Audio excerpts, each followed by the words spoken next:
Je crois que je n'ai jamais été aussi en colère et aussi triste qu'en ce moment.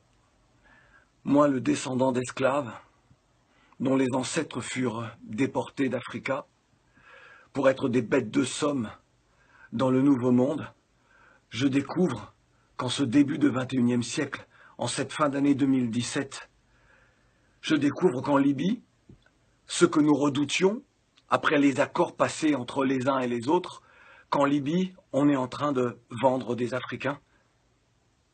Là, en Libye, on vend nos jeunes qui, parce qu'ils ne pouvaient plus supporter le manque de vision d'avenir dans leur propre pays, ont décidé de partir, de braver le désert, de braver la mer, de braver la violence des groupes armés, de se retrouver humiliés en Europe en arrivant, que ce soit à Lampedusa ou ailleurs. Là, aujourd'hui, avec les accords passés entre la Libye et l'Union européenne, la France et d'autres pays, avec les États africains qui ferment les yeux, qui ne font rien, mais alors rien, pour aider cette jeunesse. Dire que nos jeunes ne peuvent plus partir. Il faut un sommet extraordinaire, il faut réfléchir. Aujourd'hui, on est en train de vendre, là, des Africains, des jeunes, nos jeunes. On les enferme dans des cages, puis on les vend au plus offrant. Et ça ne vous fait rien. Moi, le descendant d'esclaves, j'ai la haine. Je me demande que faut-il faire. Après cela, il faut que l'on nous dise qu'il faut aimer ce monde, il faut respecter les institutions telles qu'elles soient. Alors que moi, je vais rester là, à ne rien dire, à ne rien faire, alors que, là encore, ce soir, un reportage de France Info nous montre ces jeunes que l'on vend. Et personne ne dit rien.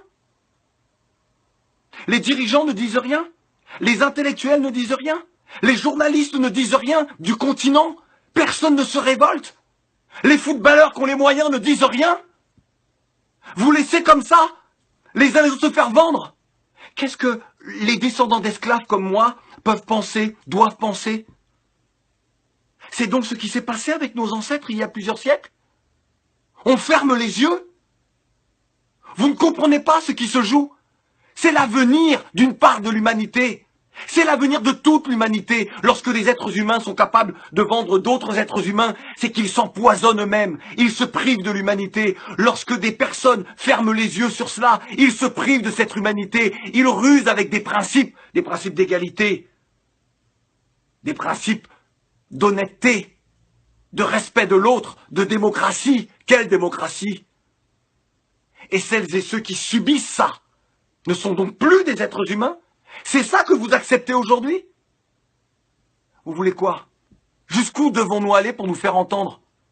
Et là, je m'adresse aux dirigeants africains. Levez-vous, faites quelque chose. Vous voulez quoi? Que je vous supplie? Vous voulez quoi? Que nous entamions des grèves de la faim? Pour que vous réagissiez? Jusqu'à quand allez-vous profiter de l'argent, de la manne, que ce soit du pétrole ou d'autres matières premières de nos pays? Être dans les Panama Papers, dans les Paradise Papers, avoir des comptes partout, avoir des villas partout, et ne rien faire pour cette jeunesse? Combien de temps encore? Nous, on est prêts. On est prêts.